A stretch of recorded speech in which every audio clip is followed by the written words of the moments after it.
अ, नमस्ते विद्यार्थी मित्रांनो. हा आपला आता 12th व्हिडिओ आहे क्लायमेटॉलॉजीचा. मागच्या व्हिडिओमध्ये आपण भूमध्य सागरी हवामानाचा प्रदेश हे डिटेल पाहिलं त्याच्यामध्ये. आणि आता आपण ज्या गवताळ प्रदेश आहेत, म्हणजे टेम्परेट ग्रासलँड्स, आपण सव्हाना किंवा ट्रॉपिकल ग्रासलँड्स होत्या त्या पाहिलेल्या आहेत ऑलरेडी. पण आता ज्या पाहणार आहोत आपण ते टेम्परेट ग्रासलँड, म्हणजे मग हे टेम्परेट एरियामध्ये आहे म्हणून त्याला आपण टेम्परेट ग्रासलँड म्हणतो. कारण इथपर्यंत हा जो ए एरिया आहे तो ट्रॉपिकल एरिया आहे, ट्रॉपिक ऑफ कॅन्सर आणि कॅप्रिकॉर्नच्या दरम्यान. आणि हा जो बी एरिया आहे तो टेम्परेट एरिया आहे. आणि इकडचा सी जो आहे तो पोलर एरिया आपण त्याला म्हणतो. तर 1 मिनिट.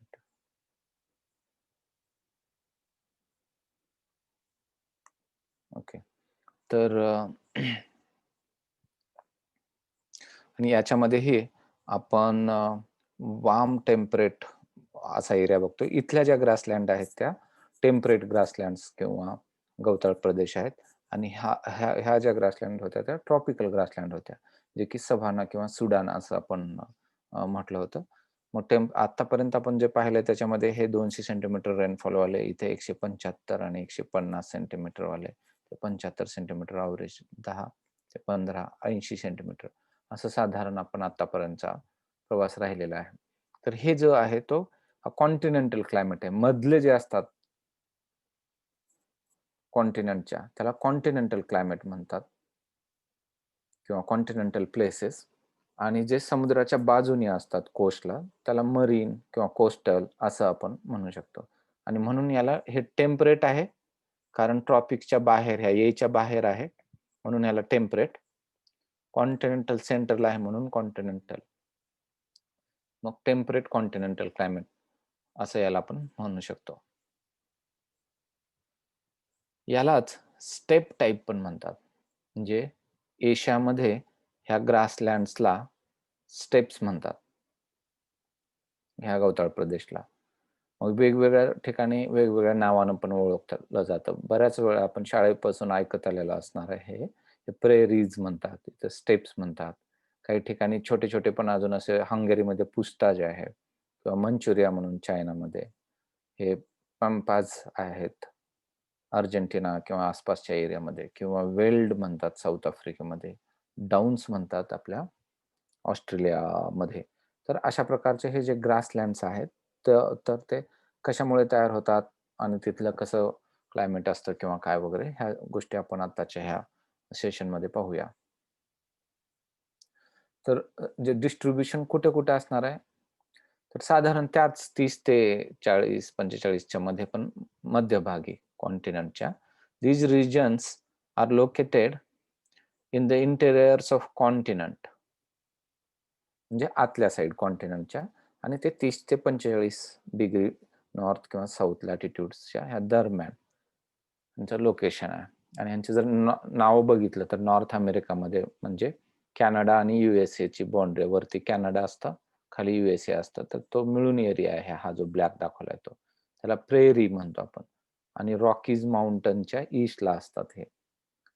युरोप आणि एशियामध्ये मिळून जर युरेशियामध्ये जर बघितलं तर ह्याला स्टेप्स म्हणतात मोठ्या एरियामध्ये. ह्या साधारण ब्लॅक सी, कॅस्पियन सी पासून लेक बल्कश वगैरे हा एरिया, म्हणजे अगदीच कझाकस्तान, थोडासा नॉर्थ साइडचा भाग किंवा अगदी मंगोलिया पर्यंतचे हे मोठे ग्रासलँड्स आहेत. ह्या ग्रासलँडच्या एरियामध्येच चंगीज खान वगैरे सारखे मोठे रूलर्स, जे राजे आहेत, ज्यांनी जगाच्या मोठ्या पोर्शनवर राज्य केलं, असे निर्माण पण झाले.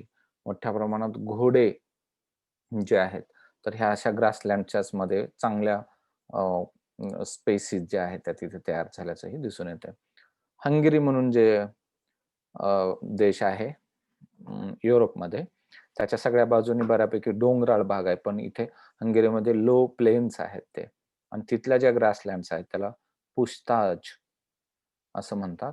आणि चायनामध्ये ज्या ग्रासलँड्स आहेत तर ते मंचुरिया, त्याचं नाव आहे मंचुरियन, जे काही आपण इव्हन फूडच्या बाबतीत वगैरे बोलतो, तर ते तिथल्या एरियातून आलेल्या त्या बद्दलही बोलतो.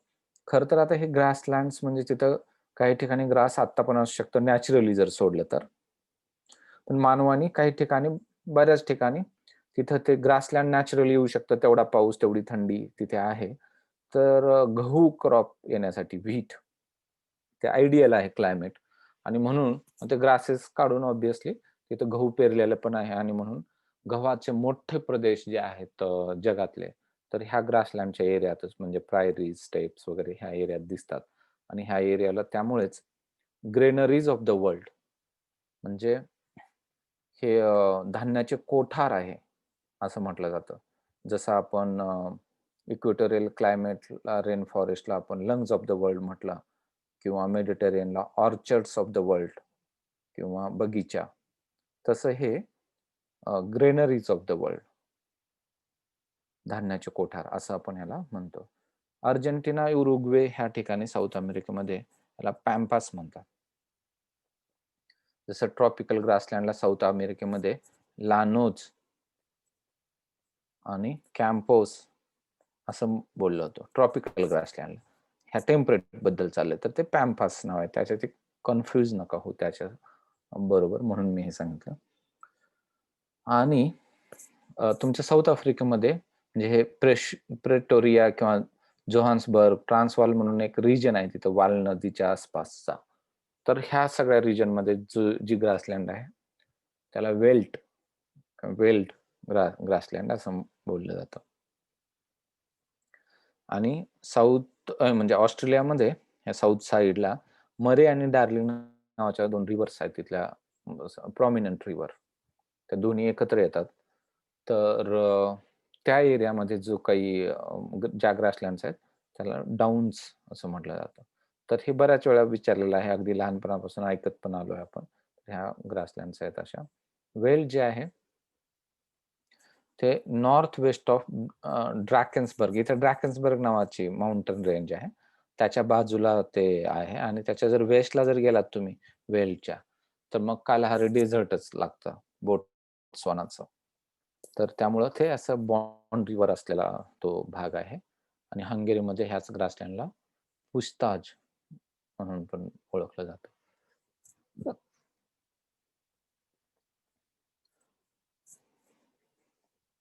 तर जिथं-जिथं ह्या ग्रासलँड्स आहेत, तर तिथं शक्यतो म्हणजे आपण आता बोललो, की व्हीट घेतलं जातं. आता हे डाउन्सचा मेन एरिया जो आहे तो हा आहे. म्हणजे मरे डार्लिंगचा. तर तिथे हे ग्रासलँड नॅचरली आहेत. पण मग इथं ते व्हीट कल्टिव्हेशनला एकदम चांगलं क्लायमेट असल्यामुळे इथे व्हीट घेतलं जातं आणि पर्थच्या बाजूने पण म्हणजे जिथं मेडिटेरियन टाइप क्लायमेट होतं अदरवाईज. पण तिथलं जे क्लायमेट आहे विंटरमध्ये रेनफॉल होणारा त्याच्या आसपास पण मग व्हीट घेतल्याचं दिसतंय. आणि हे रेड एरियामध्ये शीप्स किंवा मेंढी पालन हे मोठ्या प्रमाणात दिसतंय आणि हे कॅटल जे आहे ते म्हणजे हे ह्या भागात किंवा इकडच्या भागात कॅटल आहे. इकडे जास्त पावसाचा भाग आहे हा. जास्त पाऊस असेल ना, तर तिथं गुरं घेतात म्हणजे कॅटल्स, जनावरं कॅटल्स, गायी वगैरे. तर ते कॅटल्स जास्त पावसाच्या एरियात घेतात कधीही आणि थोडं ड्राय एरिया असेल, तर तिथं शीप्स अँड गोट्स म्हणजे मेंढी पालन किंवा आपलं शेळीपालन असं असतं. तर हा ड्रायर एरिया आहे. इकडे पण ड्राय एरिया आहे. इथे पण हा ड्राय आहे. आणि कॅटल्स इकडे पण घेतले जाऊ शकतात. पण मोर वेटर एरियामध्ये हे कॅटल्स घेतलं जातं. आणि लास्टली आहे तो म्हणजे मेज किंवा मका. तर मका पण लक्षात घ्या. हे वेटर आणि वार्मर एरिया जर असेल, वेटर म्हणजे थोडंसं जास्त पावसाचा आणि वार्मर थोडंसं जास्त टेम्परेचर असेल, तर तिथं मका हे जास्त चांगलं घेतलं जातं आणि कूलर आणि थोडंसं ड्रायर त्या कंपॅरेटिव्हली तर कूलर एंड ड्रायर थंड आणि थोडंसं कोरडं जर असेल कंपॅरेटिव्हली तर गहू प्रिफर होतो. कारण गव्हाला थंड वातावरण लागतं. तर व्हीट ह्या भागामध्ये व्हीट घेतलं जातं. तर अशा प्रकारचं हे कुठल्याही कॉन्टिनेंटला लागून येईल. हे म्हणजे ते लागू पडेल. अ, हा जो एरिया आहे तो डाउन्सचा बघा ग्रासलँड मोठ्या-मोठ्या ग्रासलँड्स असं तुम्हाला तिथे दिसून येतील. किंवा हे अमेरिकामध्ये म्हणजे हा चा भाग आहे आणि ही बाउंड्री आहे. वरती कॅनडाचा भाग आहे हा, कॅनडा. तर याच्यामध्ये हा अल्बर्टा म्हणून एक प्रोव्हिन्स आहे, सास्केचुआन म्हणून आहे, मॅनिटोबा म्हणून पण आहे. पण मेनली अल्बर्टा आणि सास्केचुआन ह्या प्रोव्हिन्स पासून इकडच्या एरियात असा US मधल्या हे प्रायरीज मधल्या त्या एरियामध्ये गहू मोठ्या प्रमाणात घेतलं जातं. आणि थंड ठिकाणी म्हणजे नॉर्थला जास्त थंडी असणार. त्यामुळे अजून थंडी ऑलरेडी आहे, कारण ते सूर्यापासून दूर आहे म्हणून. टेम्परेट आणि कूल टेम्परेट रिजन आहे. तर तिथं विंटरमध्ये व्हीट घेण्याचा पण ऑप्शन आहे. आणि स्प्रिंगमध्ये म्हणजे मार्च सुरू होतो तेव्हा. त्याला स्प्रिंग किंवा वसंत ऋतूचा असं म्हणतात. म्हणजे अजून थोडा विंटर संपल्यानंतरचा. तर तो पण ऑप्शन असतो. तर विंटरचा जर घेतला, ऑलरेडी नॉर्थला असल्यामुळे थंडी आहे आणि त्यात विंटरमध्ये जर गहू घेतलं म्हणजे ह्या ठिकाणी, इकडे ए ठिकाणी, तर विंटरमध्ये अतिशय जास्त थंडीमुळे ते फ्रॉस्ट होईल आणि ते क्रॉप डॅमेज होऊ शकतं. म्हणून तिथे वरती विंटरमध्ये क्रॉप नाही घेत, तर ते स्प्रिंगमध्ये घेतात. म्हणजे जस्ट विंटर संपल्यावर, उन्हाळा सुरू होण्याच्या अगोदर. आणि मग खाली जरा गरमी असते, तर तिथं गरमीत क्रॉप घेतला तर गरमी चालत नाही व्हीटला, म्हणून विंटरमध्ये घेतात. म्हणून हा हा जो आहे तर विंटर व्हीट आहे. तर इथं बघतोय आपण, हा डार्क जो आहे तो विंटर व्हीट आहे आणि जर लाइटर जो आहे तो स्प्रिंग व्हीट आहे. हे स्प्रिंग आणि विंटर व्हीट हे एरियाज पण ठरलेले आहेत तसे. विंटरचा जो व्हीट असतो तो थोडासा तो हार्ड असतो आणि त्याच्यापासून ब्रेड बनवण्यासाठी त्याचा जास्त उपयोग होतो. स्प्रिंगचा जो व्हीट आहे तो जास्त सॉफ्ट असतो आणि बिस्किट्स, केक्स वगैरे बनवण्यासाठी त्याचा जास्त उपयोग होतो. तर ह्या सगळ्याही गोष्टी त्या गो चिंग बुकमध्ये दिलेल्याच आहेत. तर साधारण हे अशा प्रकारचं हे क्रॉपिंगचं पॅटर्न तिथं दिसून येतं आणि ह्या दोन्ही एरियामध्ये कॅटल रॅन्चिंग जे आहे, म्हणजे कॅटल म्हणजे हे सगळं गुरपालन जे आहे, ते ह्या दोन्ही एरियामध्ये असल्याचं दिसून येतं ते. प्रायरीजमध्ये कंपॅरेटिव्हली थोडा रेनफॉल जास्त आहे त्या स्टेप्सपेक्षा एशियातल्या. त्यामुळे इथले ग्रास जर बघितलात तुम्ही, तर एशियातल्या स्टेप्स पेक्षा हे थोडं उंच हे ग्रासेस आहेत. थोडंसं उंच असल्याचं हे दिसून येतं हे ग्रासेस. इथे 100 सेंटीमीटरच्या आसपास वगैरे इकडे रेनफॉल होतो आणि अदरवाईज तिकडे 60 सेंटीमीटर एव्हरेज रेनफॉल ह्याचा जो आहे तो 60 सेंटीमीटर आहे. पुढे बघूच आपण.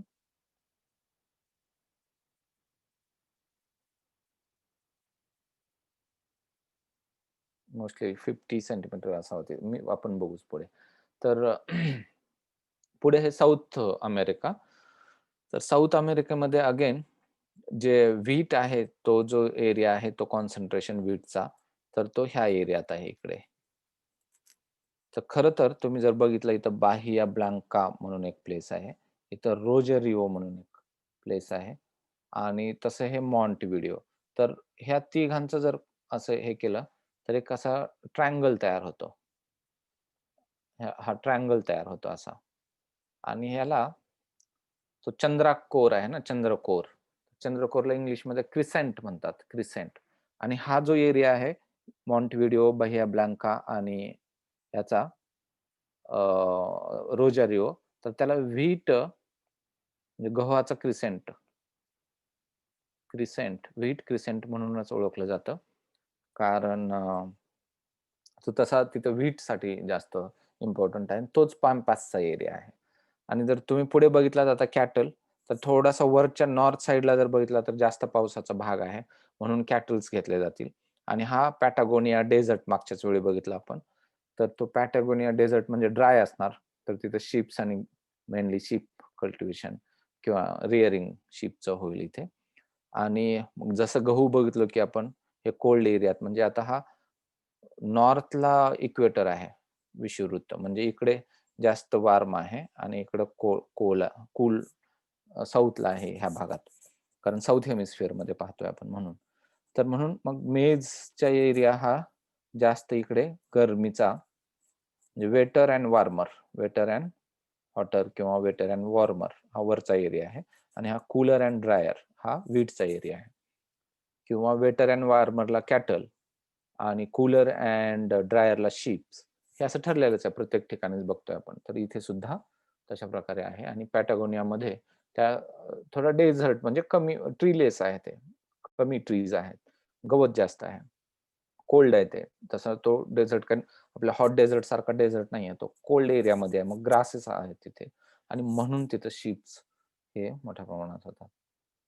किंवा साऊथ आफ्रिकेमध्ये सेम.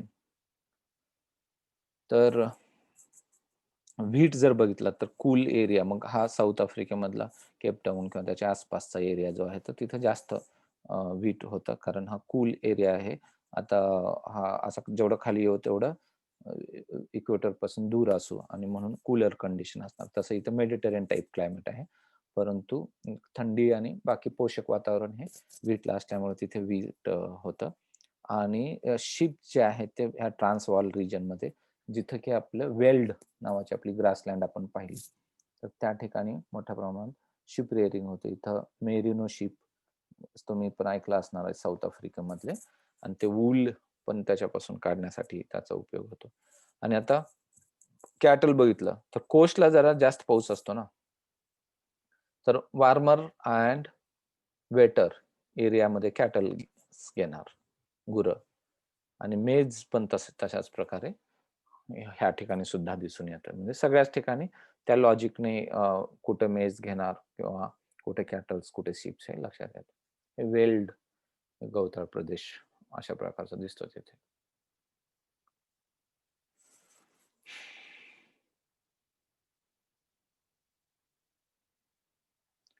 हे जे याचे जर इम्पॉर्टंट कॅरेक्टरिस्टिक्स बघितलं तर it is located in the heart of the continents.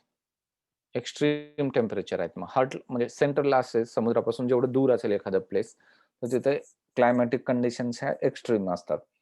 म्हणजे विंटर्स कंपॅरेटिव्हली कोल्डर असतात आणि समर्स कंपॅरेटिव्हली वॉर्मर असतात अजून. जे कोस्टला अदरवाईज त्याच लॅटिट्यूडमध्ये जे असेल त्यापेक्षा. म्हणजे उदाहरणार्थ आपण मुंबई बघितलं तर वर्षभर साधारण सिमिलर टेम्परेचर दिसतं आणि खूप असं विंटर आणि समरमध्ये खूप जास्त डिफरन्स दिसत नाही. जेवढा डिफरन्स नागपूर किंवा दिल्लीमध्ये असेल. दिल्ली किंवा नागपूर दोन्ही शहरं उन्हाळ्यामध्ये खूप जास्त गरमी असते आणि हिवाळ्यामध्ये खूप जास्त थंडी पण असते. ते इंटेरियरला आहेत म्हणून कॉन्टिनेंटच्या. ते समुद्राच्या बाजूनी जे आहेत ते, तर त्याला हे दोन्ही कमी असतं. तर तशा प्रकारे हे पण इंटेरियरला आहेत. तर एक्स्ट्रीम जे टेम्परेचर आहेत ते इथं मग जास्त दिसणार. मग ते आर्गोग्राफ्स बघताना आपल्याला लक्षात येऊ शकतं, की तो जो ग्राफ आहे, तर ते विंटर आणि समर मधला टेम्परेचर डिफरन्स जास्त दिसला, की ओळखायचं की हे ह्या ठिकाणचा असू शकतो. विंटर्स हे कोल्ड आहेत आणि समर हे हॉट आहेत. जसं मेडिटेरियन टाइपमध्ये समर हे वार्म होते, एकदम हॉट नव्हते. आणि विंटर्स हे कूल होते, एकदम कोल्ड नव्हते. पण इथे एकदम कोल्ड विंटर आहेत अतिशय. आणि समर्स हे अजून हॉट आहेत. आणि रेनफॉल जो आहे तो समरमध्ये रेनफॉल आहे. कमी रेनफॉल आहे. इकडून आलेला जो रेनफॉल आहे सगळा बाजूला संपतो आणि ऊर लागलेला मध्ये येतोय, त्यामुळे हा रेनफॉल कमी होत गेलेला आहे. पण तो टेम्परेट एरिया असल्यामुळं कमी असलेल्या रेनफॉलमध्ये ट्रीज येत नाहीत मोठ्या. कमी अंधुक कुठेतरी कधीतरी. पण ग्रासेस तेवढ्या रेनफॉलला आणि तेवढ्या टेम्परेचरला येतात. म्हणूनच नॅचरली इथे ग्रासलँड्स तयार झालेले आहेत. हे प्रायरीज जे आहे, तर तिथून एक सास्केचुआन नावाची रिव्हर येते. जात म्हणजे ते त्याचं डिस्क्रिप्शन माहीत राहावं. आणि शिनूक नावाचे विंड्स आहेत. आता इथं जर बघितलात आपण, तर असे इकडून येऊन हे विंड्स हे डोंगर खाली उतरून येतात. आणि डोंगर उतरून येणारे विंड्स आपल्याला माहिती आहेत, की ते वार्म असतात. आणि ते खरं तर हे एवढ्या छोट्याच एरियात होतं ते. आणि ते रॉकीज पर्वतरांग ओलांडून खाली येतात आणि त्याच्यामुळे ते वार्म होतात आणि त्याच्याने टेम्परेचर खूप जास्त म्हणजे कंपॅरेटिव्हली सबस्टॅन्शियल म्हणजे भरीव प्रकारे असं टेम्परेचरची वाढ होते. आणि तिथं गहूचं जे क्रॉप आहे, तर तिथं जे अदरवाईज आणि हे विंटरमध्ये स्ट्राँगली वाहतात ते. आणि त्यामुळे अदरवाईज त्या विंटरमध्ये तिथं जर काही किंवा गव्हाच्या क्रॉपला डॅमेज होण्याची जी भीती असते फ्रॉस्टमुळे, तर तिथं ह्या हा शिनूक नावाच्या विंडमुळे ते स्नो येत नाही त्या क्रॉपवरती आणि ते हेल्दी राहतात गव्हाचे क्रॉप्स. आणि म्हणूनच ह्या क्रॉप्स वाऱ्याला स्नो इटर असं म्हटलं जातं. शिनूक वाऱ्याला खूपदा क्वेश्चन विचारलेला आहे याच्यावरती. जर क्लायमेट जर बघितलं तर ऑलरेडी आपण म्हटलं की एक्स्ट्रीम क्लायमेट आहे. Because it's a continental climate, मध्ये आहे म्हणून, आणि म्हणून एक्स्ट्रीम टेम्परेचर्स आहे त्याच्यामध्ये. Summer temperature summers are warm with temperature over 20 degree centigrade. हे वार्म हॉट समर्स असतात. आणि विंटर्स हे एकदम कोल्ड असतात, व्हेरी कोल्ड, आणि म्हणजे 0 डिग्रीपेक्षा सुद्धा कमी असे हे विंटर्स असतात तिथं.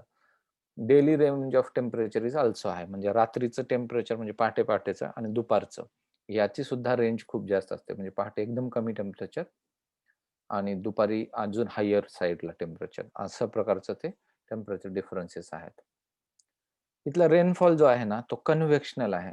इक्वेटोरियल एरियामध्ये रेनफॉल पडला होता त्याला, म्हणजे हिटिंग झालं एरियाचं आणि मग ते वरती गेले बाष्प, मग ढग बनले आणि मग पाऊस पडला. याला आपण कन्व्हेक्शनल रेनफॉल म्हणतो. तर हे समरमध्ये, कारण खूप हिटिंग होतं इंटेरियरला कॉन्टिनेंटच्या, आणि समरमध्ये म्हणून इथं कन्व्हेक्शनल रेनफॉल पडतो.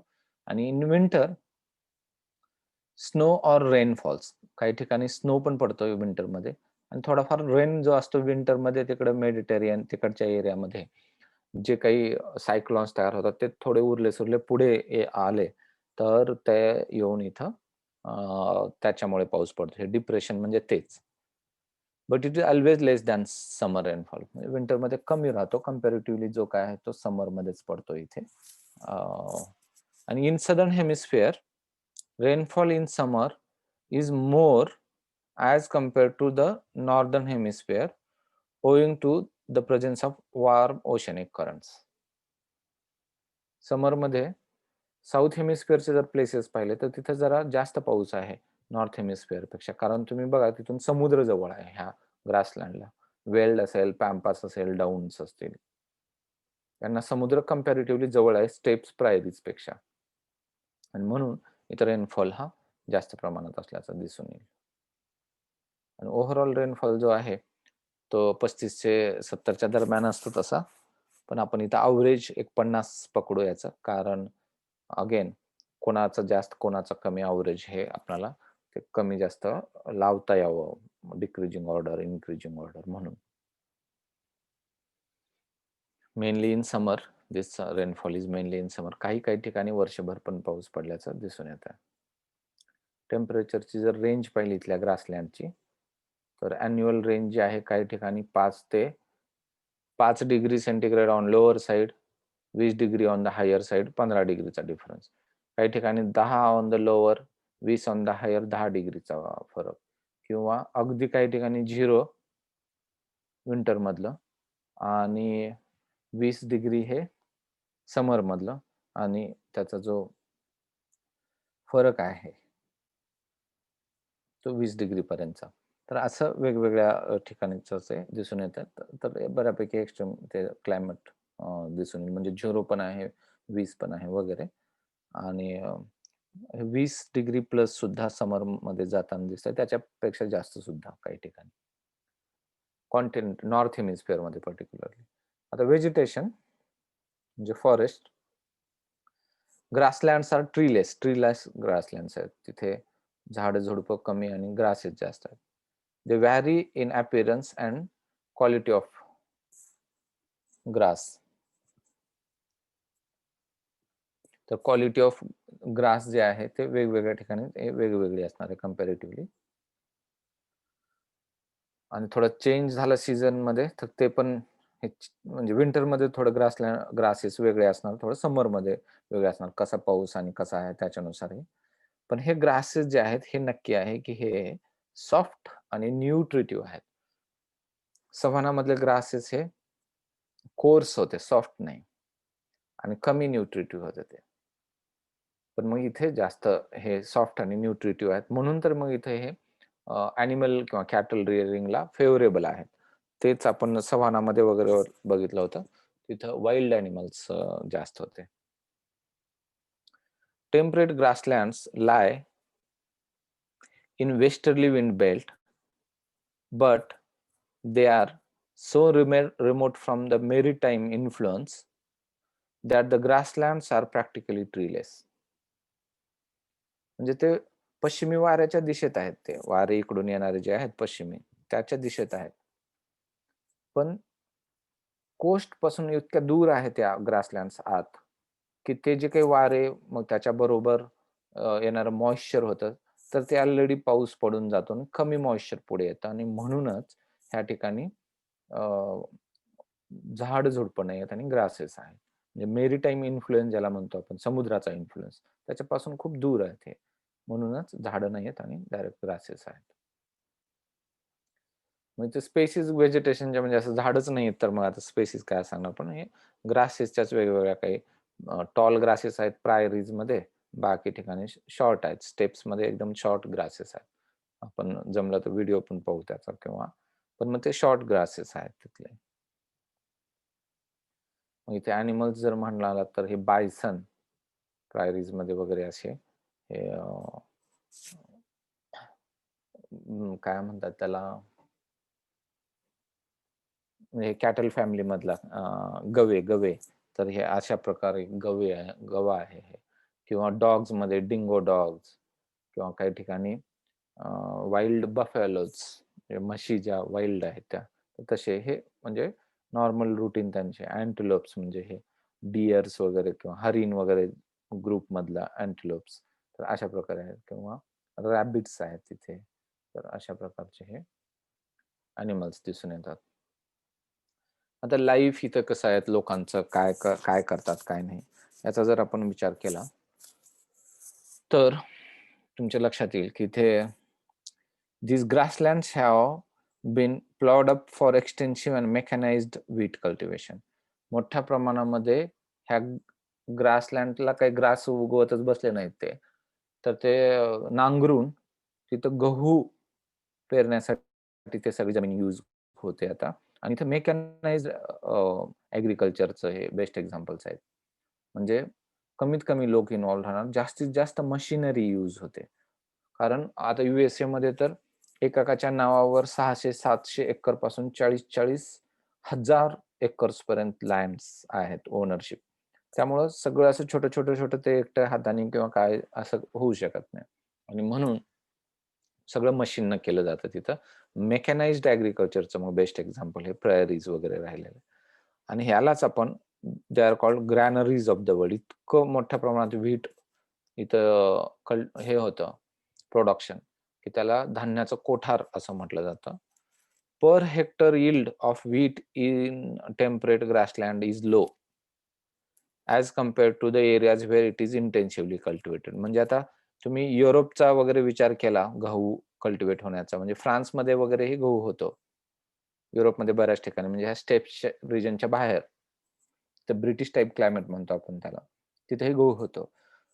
पण इथला जो गहू आहे प्रायरीज वगैरे मध्ये होणारा, तर तिथं पर हेक्टर किती गहू निघाला हे जर बघितलं आपण, तर जिथं इंटेन्सिव्हली कल्टिव्हेट होतं, म्हणजे लोकसंख्या जास्त आहे आणि छोटे प्लॉट्स आहेत, तर तिथं एक ना एक कानाकोपरा पेरला जाणार, बघितला जाणार आणि ते ग्रो झाले का क्रॉप बघणार, आणि म्हणून तिथं एका हेक्टरमध्ये जास्त क्वांटिटीमध्ये गहू निघणार. इथं एका हेक्टरमध्ये कमी निघतं. कारण यांच्या एकाच्याच ओनरशिपमध्ये 40,000 एकर जर एकट्याच्याच ताब्यात असेल जमीन, तर कानाकोपऱ्यात कमी आहे जास्त आहे तो बघणार नाही. टोटल पर मानसी उत्पन्न जर बघितलं, की प्रत्येक माणसामागं किती क्विंटल गहू निघालं, तर मात्र यांचं खूप जास्त असतं मग. मेकॅनाइज्ड ॲग्रिकल्चर जिथं आहे तिथं प्रायरीज वगैरे ह्या एरियात, आणि त्यामुळे हा तो फरक राहतो. Maize is also cultivated in warmer and wetter areas. तर जिथं वार्म एरिया आहे, थोडं वार्म रिजन आणि थोडंसं ओलावा जास्त आहे म्हणजे पाऊस जिथं जास्त आहे, मग मेज घेतात, आपण ऑलरेडी बघितलं आहे.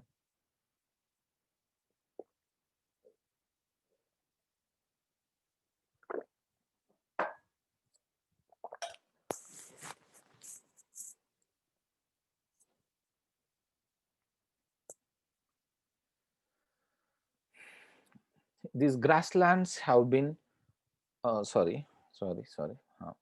The tufted grasses have been replaced by more nutritious alfalfa grass for cattle and sheep rearing. तर अगोदरचे जे ग्रास होते ते असे होते. आता त्या चित्रात बघितल्यावरच दिसतंय टफ्टेड म्हणजे तसे एकदम न्यूट्रिशियस नाही आणि ते त्या चित्रात दिसल्यासारखे. तर तसे होते. मग त्याला रिप्लेस केलं लोकांनी म्हणजे ते काढून तिथे मग न्यूट्रिशियस खास ग्रासेसच्या व्हरायटीज लावल्या गेल्या. जे अल्फा अल्फा आहे किंवा ल्युसर्न आहे. ल्युसर्न मेथीसारखं दिसणार आपली मेथी असते ना, मेथी. तर मेथीसारखे दिसणारे असे हे आहेत ते ग्रासेस जे की खाली आहेत. तर ते लावले गेले. मग ते मोठ्या प्रमाणात त्याचा फायदा मग कॅटल्सला होऊ शकतो. आता इथं जर बघितलात इकॉनॉमिक ॲक्टिव्हिटीज म्हणून तर nomadic herders are wanderer tribes of Kirghiz, Kazakhs, Kalmuk. म्हणजे हे किर्गिझस्तान किंवा कझाकस्तान याच्यावरूनच नाव पडले. तिथे किर्गिज नावाचे किंवा कझाक्स नावाचे जे ट्राइब्स आहेत, तर त्या स्टेप नावाचे ग्रासलँडच्या एरियात डेव्हलप झाल्या, जे घोडेस्वार वगैरे होते. आणि ते नोमॅडिक हर्डर्स आहेत. म्हणजे ह्या ठिकाणाहून त्या ठिकाणी, त्या ठिकाणाहून त्या ठिकाणी जाणारे जे असतात, तर त्याला आपण नोमॅडिक म्हणतो. तर भटके भटके. तर ह्या तशा ट्राइब्स आहेत आणि ह्या स्टर्डी ट्राइब्स आहेत. कारण त्यांना प्लेसेस चेंज करावं लागतं. तिथलं वेगवेगळं क्लायमेट म्हणा, तिथं काही खूप अशा सुविधा घर बांधून नाही राहिलेले वगैरे. तर थोडं हार्डी आणि शूर अशा पद्धतीच्या ह्या ट्राइब्स राहिलेल्या आहेत. They used to travel over long distances like Bedouins of the Arabian desert. Bedouins आपण पाहिलं होतं जे कार्पेट्स वगैरे घेऊन फिरतायत ट्रेड करणारी कम्युनिटी असं बेदोइन्सच्या बाबतीत म्हणलं होतं. डेझर्टमध्ये आपण फोटो पण पाहिला होता. तर तसेच हे पण इकडून तिकडे फिरतायत. But in search of grass and water for their animals. Grass आणि पाणीच्या सर्चमध्ये ते फिरतायत असे. मग त्यांचे ॲनिमल्स म्हणजे कोण? कॅटल आहेत, शीप्स आहेत, गोट आहेत, हॉर्सेस आहेत. ह्या सगळ्याच्या साठी म्हणून ते फिरत आहे इकडून तिकडून. आणि nomadic herding has almost disappeared from nature. आता पाहिलं तर मग आता सगळे सेटल झालेले आहेत. ऑलमोस्ट आता डिसअपिअर झालं ते नोमॅडिक इकडून तिकडे जाणं. कधीतरीच कुठला तरी छोटा ग्रुप इकडे तिकडे असू शकतो, पण ऑलमोस्ट ते आता फिनिश झालेले आहेत. इकॉनॉमिक ऍक्टिव्हिटी म्हणाला तर ह्या एरियामध्ये आता साऊथ आफ्रिकेमध्ये विट वॉटर स्टँडला गोल्डच्या माइन्स आहेत किंवा तिथंच किंबर्लीमध्ये डायमंडच्या माइन्स आहेत किंवा जर क्रॉप्स कुठले घेतले म्हणलं तर मेज आपण बघितलं वार्मर वेटर ठिकाणी वीट आहे. थोडस ड्राय एरियामध्ये बार्ली पण घेतात ज्याच्यापासून इव्हन जे काही बिव्हरेजेस बनवले जातात बियर्स सारखे तर त्याच्यासाठी वगैरे त्याचा उपयोग केला जातो. दुसरे क्रॉप जे आहेत त्याचे इव्हन तर कॉटन, सोयाबीन, पोटॅटोज हे सगळे इथे घेतले जात आहेत कमी ना जास्त प्रमाणामध्ये. आणि मग कॅटल रिअरिंग मध्ये जर पाहिलं प्रायरीज मध्ये तर इम्पॉर्टंट दिसतं तिथं म्हणजे कॅटल रिअरिंगच्या सोबतच त्या गहूच्या प्रोडक्शन बरोबर. आणि वेल्डमध्ये शिप रेअरिंग आहे. आपण मेरिनो जे शिप बघितलं ते वूल मेनली काढण्यासाठी ह्याचा उपयोग जास्त होतो. तसं न्यूझीलंड मधून जे शिप्स आहेत तर त्याचा मटन पर्पजेस साठी पण यूज होतो आणि वूल साठी पण होतो. पण न्यूझीलंड हे मेनली ब्रिटिश टाईप क्लायमेट मध्ये येतं ते नंतर बघणार आहोत. आणि ह्या ठिकाणी मग किर्गिज आहेत एशियामध्ये म्हणजे रेड इंडियन्स प्रायरीज मधले जे मूळ ट्राईब आहेत त्यात ते त्यांना ते म्हणतात. तर अशा प्रकारचे हे ट्राईब्स पण होत्या काही. सिटीज बघितलात तुम्ही तर कॅनडामधली विनिपिग नावाची सिटी किंवा मॉस्को बाउंड्रीलाच आहे याच्या आणि तैगा क्लायमेटच्या. प्रेटोरिया म्हणून साऊथ आफ्रिकेमधली सिटी, ओडेसा युक्रेन किंवा शिकागो USA मधली शिकागो जे तुमच्या मिशिगन नावाच्या लेकच्या साऊथ टोकाच्याच जवळ आहे ती शिकागो मोठी सिटी आहे. तिथे सगळ्यात मोठे स्लॉटर हाऊसेस पण आहेत म्हणजे मटन किंवा ते कट करण्याचे कॅटल्सला पर्टिक्युलरली जवळच्या एरियातच गहू आणि हे सगळे होतात मोठ्या प्रमाणात कॅटल्स घेतलं जातं आणि कॅटलला फॅटन करण्यासाठी म्हणजे जाडजूड करण्यासाठी खाऊ घालून तर ते डायरेक्टली त्या मकाच्या रानात त्यांना म्हणजे मोकळं सोडलं जातं. त्याला हॉग द डॉग म्हणतात त्यांना, आणि इव्हन पिग्सना पण, पिग्स आणि कॅटल्सना. आणि मग ते पिग्स आणि कॅटल्स खूप खाऊन खाऊन मोठे जाड झाले की त्यांना मग घेऊन त्या स्लॉटर हाऊसला घेऊन जातात शिकागोच्या. आणि मग तिथं शिकागोला मोठा स्लॉटर हाऊस आहे. शिकागोला सगळ्यात मोठं रेल्वे जंक्शन पण आहे. त्याला विंडी सिटी म्हटलं जातं शिकागोला. तर ते मिशिगन नावाचे त्या ग्रेट लेक्सचे जे 5 ग्रेट लेक्स आहेत त्यापैकी एक लेकच्या तिथे आहे ते. ताशकंत जे उझबेकिस्तानची कॅपिटल आहे, तर तिथं पण हे तुम्हाला दिसून येईल. किंवा ब्युनॉस एअर्स जे अर्जेंटिनाची कॅपिटल आहे. त्याचा अर्थ ब्युटिफुल एअर असं होतं.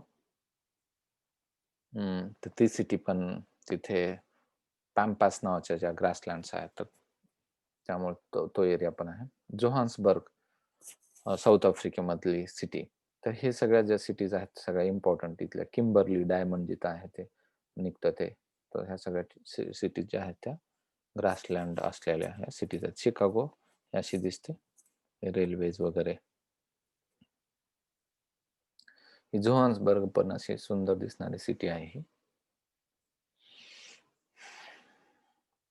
विनिपिग कॅनडा मधले. मॉस्को बाउंड्रीवर आहे तसं, म्हणजे तुम्हाला हे सायबेरिया किंवा तैगा टाईप क्लायमेट मध्ये पण मॉस्को स्टडी करण्यासारखा. अर्गोग्राफ जर बघितला तर हा म्हणजे नॉर्थ हेमिस्फिअर एकतर, आणि उन्हाळा मग इथला जर पाहिला तर इथं उन्हाळ्यात पाऊस जास्त पडतोय. आता हे पण उन्हाळाच आहे इकडचा. हा जो हिवाळा म्हणजे जून जुलै मध्ये, म्हणजे हे साऊथ हेमिस्फिअर मधला आहे. तर हे बघा तुम्ही, Pretoria Transvaal south Africa north hemisphere मधलं म्हणजे कॅनडा मधलं आहे. आणि मग जास्त टेम्परेचरच्या वेळी पाऊस जास्त आहे, म्हणजेच उन्हाळ्यात पाऊस आहे. आणि हिवाळ्यात पाऊस होता तो मेडिटेरियन मध्ये होता.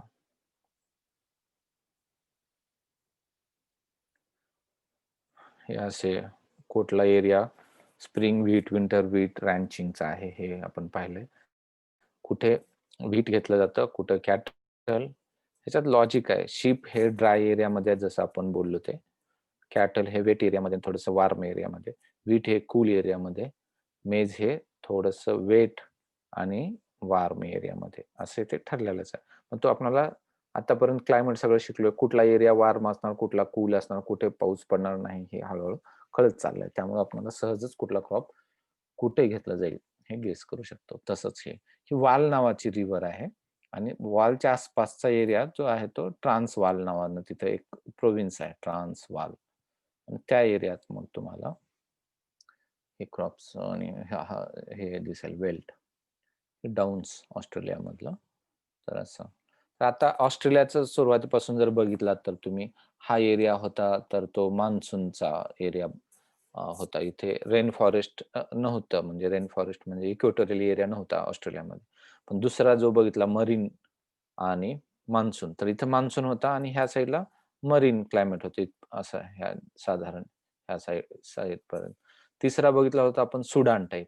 तर सुडान टाईप हा एरिया, हा मरीनला लागून आणि मान्सूनला लागून सुडान टाईप. मग चौथा बघितला होता आपण डेझर्ट. तर हा हा हा पूर्ण डेझर्टच आहे. हा राहिलेला डेझर्टच आहे. पाचवा बघितला होता आपण मेडिटेरियन पाचवा. तर हा मेडिटेरियनच आहे. इथे मेडिटेरियन आहे, इथे मेडिटेरियन आहे. सहावा बघितला आत्ताचा तो डाऊन्स, म्हणजे मग तो मी वेगळ्या कलरने दाखवतो. म्हणजे एक लक्षात घ्या, तुम्हाला करताना मागचे कुठले एरियात आहेत आणि आता आपण कुठपर्यंत आलो हे पण माहित असणं गरजेचं आहे. तर हे साधारण हा डाऊन्स, हे सगळे क्लायमेट असे. आता हा जो आहे तो मरीन, हा म्हणजे हा डाऊन्स आहे सपोज, आणि हा जो आहे तो ट्रॉपिकल ग्रासलँडचा आहे, किंवा इकडचा आहे तो मान्सून कव्हर झालेला. हा राहिलेला सगळाच सगळा मग डेझर्ट इथपर्यंत. आणि मग हा छोटे छोटे राहिलेले जे आहेत, राहिलेले छोटे छोटे हे आहेत ते मेडिटेरियन टाईप क्लायमेट. मग आता दोनच राहत आहेत, म्हणजे मग म्हणजे एक म्हणजे हा एरिया, इकडचा आणि दुसरा हा, म्हणजे हा एक आणि हा. तर ह्याच्यापैकी आता पुढे बघणार आहोत आपण, तो म्हणजे चायना टाईप म्हणतात त्याला. चायना टाईप ते येईलच बघा आता इथं, चायना टाईप. आणि हा ब्रिटिश टाईप असतो. कारण मी मध्ये शिकवताना पण म्हणालो इथून 40 डिग्री लॅटिट्यूड जातो आणि 40 इथं असेल तर 60 खाली असणार, 60 डिग्री लॅटिट्यूड. इकडून वेस्टर्ली विंड्स वाहतात आणि त्यामुळे 40 डिग्रीच्या मध्ये आल्यामुळे इथे पश्चिमी वाऱ्यापासून मिळणारा पाऊसला आपण ब्रिटिश टाईप क्लायमेट म्हणतो आणि हे इकडे चायना टाईप क्लायमेट असतं. म्हणजे हे दोनच एरिया राहिलेत. म्हणजे ह्या कॉन्टिनेंटमध्ये कुठे काय आहे कळतं. आफ्रिकेलाही तसं बघू शकता आणि हळूहळू जसं आपण टुंड्रापर्यंत जाऊ, ते कुठल्याही कॉन्टिनेंटमध्ये, मग मी जसं म्हणालो सुरुवातीला क्लायमेट सुरू होताना मध्येही, ते तुम्ही पृथ्वीवर कुठल्याही देशावर जर बोट ठेवलात तर साधारण कसं क्लायमेट असेल कुठल्याही देशामध्ये, तर हे कळू शकतं मग त्या अनुषंगाने. तर हळूहळू आपल्याला ऑस्ट्रेलिया तसा कम्प्लीट होत आला आणि ते दोनच क्लायमॅटिक झोन्स त्याच्यामध्ये त्यामुळे राहिलेले आहेत. तर एक ह्याच्यामध्ये छोटे छोटे मला वाटतं 5-10 मिनिटाचे असतील असे 2 व्हिडिओज आहेत आणि त्याच्यानंतर मग हा टॉपिक इथे थांबू. मी अगेन व्हिडिओ एवढ्यासाठीच की एक हा जर तुम्ही व्हिडिओ जर पाहिला त्यातच सगळं कव्हर राहा, परत वेगळं काहीतरी बघण्याची गरज पडू नये म्हणून मग तुम्हाला दाखवतोय. डिस्कशन तसं परीक्षेच्या मार्क्ससाठी इम्पॉर्टंट इनफच आहे. व्हिडिओने तुम्हाला ऍब्सोल्यूट आयडिया येईल की त्यामध्ये ते दिसतं कसं वगैरे, आणि तेवढ्यासाठीच मग मी ते व्हिडिओ ह्याच्या बरोबरच शेअर करतोय. तर आपण बघूया काय आहे.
The Great Plains of the Northern Continents.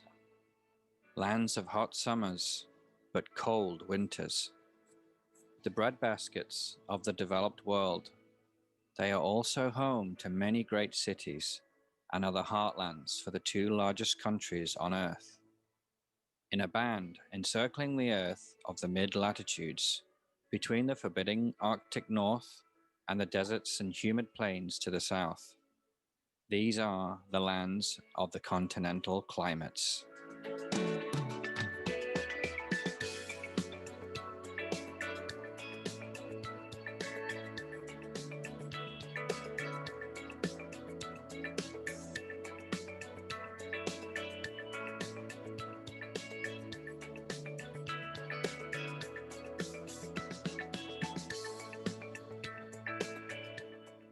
In our journey from equator to pole, we'll be leaving the southern hemisphere for a time as we set our focus on the great northern continents. Being so far from the moderating influence of the oceans, these continents produce a variety of climate types that have one thing in common: big temperature ranges from summer to winter. There are two distinct biomes that occur within North America and Eurasia. The colder and more northerly of these is the endless subarctic pine forest known as the taiga. We'll take up this in the next episode. In this video, we'll look at the warmer of these, which are the mixed woodlands and grasslands that are home to hundreds of millions of people and countless cities stretching across Canada, the United States, Northern and Eastern Europe, Russia, and the Northern Far East. In the Köppen climate classification, there are, at first, a seemingly bewildering number of climates here, 6 in total. They are subdivided by rainfall pattern and temperature. Where there is a hot summer, with the average day-night temperature being above 22 degrees Celsius, the designation ends in an A. Where there is a cooler but still warm summer below 22 degrees Celsius, the designation ends in B. All continental climates, by definition, must have the average day-night temperature in winter below -3 degrees Celsius, otherwise they fall under the oceanic, Mediterranean, or humid subtropical climates. Where there are wet winters and dry summers, this is an extension of the Mediterranean climate into adjoining higher altitude areas, and is the least common of the continental climates, being limited to the interiors of the Pacific Northwest and Turkey, along with the western slopes of the Altai Mountains in Central Asia. When such a rainfall pattern is reversed, with dry winters and wet summers, we have a form of monsoon. In fact, the only places where this occurs are in Eastern Asia, where the Asian monsoon extends far into the north, eastern Siberia, northern China, and Korea. The most common continental climate is where the rainfall is distributed relatively evenly throughout the year. DFA is the continental humid hot summer, while DFB is the continental humid warm summer. These two make up the bulk of the population centers in the mid-latitudes of the northern continents and so are especially important. Now, those of you paying attention in the last episode on cool deserts might recall this concept of continentality, where land is so far from the ocean that it receives little rain. So how is it that these continental interiors can support so much biosphere and population?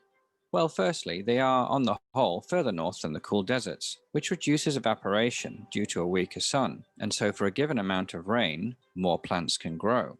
This more northerly latitude also brings much of western and central Eurasia under the sway of wet westerly winds blowing in from the Atlantic, with no mountain ranges to stop them all the way from the Baltic to Siberia.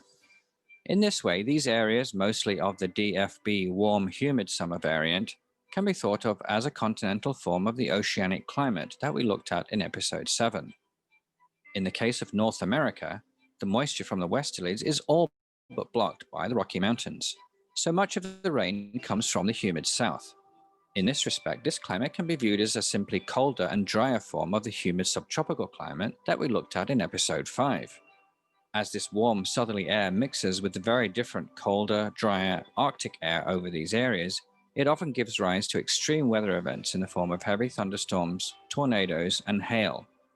Eastern Asia, like all climates in that region, is subject to the Asian monsoon, where due to the enormity of this continent and the presence of the Tibetan Plateau, the doldrums of tropical wind convergence are pushed way to the north over Mongolia in the summer, producing low pressure that pulls in wet air from the nearby Pacific as far north as eastern Siberia.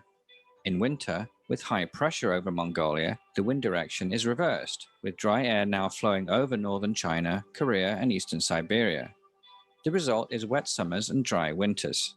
Compared to more southerly monsoon areas, though, the total rainfall is much lower, and in general, all the continental climates are relatively dry compared to all but the desert climates. The continental climate, with its wide temperature range, has the most distinct of the traditional four-season pattern found in the temperate band. Winters are always cold and snowy, and summers are marked by long days with plenty of warm to hot sun, while spring and autumn are found between with their own well-known characters. So where in the world are the continental climate zones? Well, due to the lack of continental landmass below the equator, they all occur in the north. Beginning just to the east of the Rockies in Canada, the provinces of Alberta and Saskatchewan are dominated by the CFB warm humid summer variant. Moving east, and this band of CFB gradually moves south to incorporate the Dakotas, Minnesota, Wisconsin, Michigan, and the whole of the Great Lakes region, Upper New York State, and all of New England, as well as all the main population centers of Ontario, Quebec, and the maritime provinces of Canada. Further south, and the heart of the American Midwest comes under the sway of the hot summer continental CFA variant, including the states of Nebraska, Kansas, Iowa, Missouri, and Illinois. As we head east, this band narrows between the CFB continental climate to the north and the humid subtropical climate to the south, with Indiana, Ohio, and Pennsylvania, sheltered from the warm Atlantic by the Appalachian Mountains, experiencing cold winters and hot summers. Skipping across the Atlantic and past the oceanic climate zone of Northwest Europe, we encounter again a huge area of the CFB variant of warm summers and cold winters, from eastern Germany and southern Scandinavia in the west, moving through all of Eastern Europe, the Baltic states, Ukraine, Belarus, and encompassing much of European Russia. This band continues to extend for thousands of miles deep into the heart of Asia and Siberia, before finally being squeezed between the subarctic forests of the north and the deserts to the south. In Eastern Asia, the monsoon DWA and DWB variants dominate, with much of northern China and eastern Siberia and Korea experiencing hot or warm wet summers and cold dry winters. Due to its extreme altitude, we find the most southerly of all continental climates in Tibet, where much of this plateau experiences cold, dry winters and a mild to hot, wet summer in a similar way. Lastly, the north of Japan, including the island of Hokkaido, being surrounded by water, has the year-round rain of the DFB variant, while the northern half of Honshu Island has the hotter summer DFA variant. Because of the bitterly cold winter wind blowing off from Siberia over the warm, moist sea of Japan, this results in massive snowfalls over northern Japan. In fact, Sapporo, Hokkaido's capital, is the snowiest city in the world. The natural vegetation of the continental climate zones is a mixture of grasslands and forests of both deciduous and coniferous varieties, depending on how much rain falls. On the fringes between this and the semi-arid climate, grasslands dominate. On the border with the subarctic climates to the north, deciduous woodland gradually gives way to uniform pine forest. Large-scale mechanized agriculture dominates these areas. In North America, the endless plains are covered by wheat and cornfields as far as the eye can see. Soybeans and barley are also common. Ukraine and southern Russia is similarly dominated, while Eastern Europe and southern Scandinavia, where the climate is milder from bordering on the oceanic climate, allows for a greater variety of crops and livestock. Instead of rice, which otherwise dominates this country, northern China sees much of the countryside, like the climatic counterparts in Europe and North America, also given over to wheat, corn, and barley production. Between these endless plains, of course, lie many great and famous cities.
And that's the continental climate zones. Please leave your comments, especially if you're one of the many folks that live in one of these climates, to share. तर continental climate किंवा grassland ज्या होत्या, तर आत्ताच्या व्हिडिओमध्ये सुद्धा त्यांनी जे काही डिस्क्रिप्शन केलेलं आहे ते जर कळलं नसेल, तर डिस्क्रिप्शन त्याचा काही फरक नाही पडणार. आपण ते डिस्क्राईब केलेलंच आहे. तुम्हाला साधारण ते व्हिडिओ बघण्याने ग्रासलँड्स कशा मोठ्या आहेत किंवा काय मेकॅनाइज्ड फार्मिंग किंवा काय कळावं असं हे हेतू होता. त्यांनी त्या व्हिडिओमध्ये आपण जे बुक्समध्ये पाहिलेलं आहे त्याच्यापेक्षा थोडा अजून लार्जर एरिया आपण कन्सिडर केलेला आहे.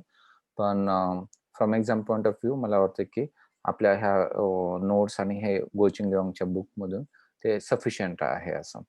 तर आजचं जे आपलं एक टॉपिक आहे तो ग्रासलँडचा तो इथं संपतो. मग नंतरच्या लेक्चरमध्ये कमिंग लेक्चरमध्ये चायना टाइप किंवा warm temperate eastern margin climate आपण असं बघू. म्हणजे हे जे असणार आहे ते चायना टाइप. तर हा टेम्परेट मधला वार्म टेम्परेट एरिया आहे आणि मार्जिन आहे आता ईस्ट. जशी ही वेस्टर्न मार्जिन होती तशी. तर त्या दृष्टीने बघणार आहोत. मी लास्टली आता कुठे-कुठे किती रेनफॉल बघितला मी तेवढा लिहितो आणि त्यानंतर मग आपण थांबूया. 175 सेंटीमीटर, 150 सेंटीमीटर आणि ऑब्व्हियसली ट्रॉपिकल एरिया म्हटल्यानंतर इथे सूर्यप्रकाश पण जास्त आहे. म्हणजे त्याच्यानुसार आपल्याला कळू शकतं हे कोणत्या हे आहे 75, हे 10 ते 15, इथे साधारण 80 आपण गृहीत धरलं, इथे 50 सेंटीमीटर. इथे समरमध्ये रेनफॉल आहे. मेनली कन्व्हेक्शनल आहे हे 50 वाला आणि हा जो आहे विंटरमध्ये रेनफॉल आहे आणि तो डिप्रेशन्समुळे किंवा वेस्टर्ली विंड्समुळे आहे. डिप्रेशन्स म्हणजे तिथले टेम्परेट सायक्लॉन्स. इथे आहे तो कन्व्हेक्शनल आहे आणि मरीन आणि मान्सूनमध्ये मान्सूनल रेन याच्यामुळे पण आहे. मान्सूनल विंड्समुळे चेंज होणारे आणि ट्रेड विंड्स बाकी सगळा बेल्ट आहे तो ट्रेड विंड्सचाच आहे पूर्णच्या पूर्ण डेझर्टपर्यंत पण. आणि मग चायना टाइप क्लायमेटमध्ये आणि लॉरेन्शियन टाइपमध्ये मी सुरुवातीपासून म्हणतोय थोडा फरक असतो. हा मान्सूनच असतो मॉडिफाईड मान्सून पण मग टेम्परेट एरियामध्ये आहे आणि म्हणून ह्याला टेम्परेट मान्सून, मॉडिफाईड मान्सून असंही म्हटलं जातं. अजून काय आहे बाकीचे फरक कुठे-कुठे काय-काय हे डिटेल आपण पुढच्या लेक्चरमध्ये बघूया. इथे आज आपण थांबू. Thank you so much.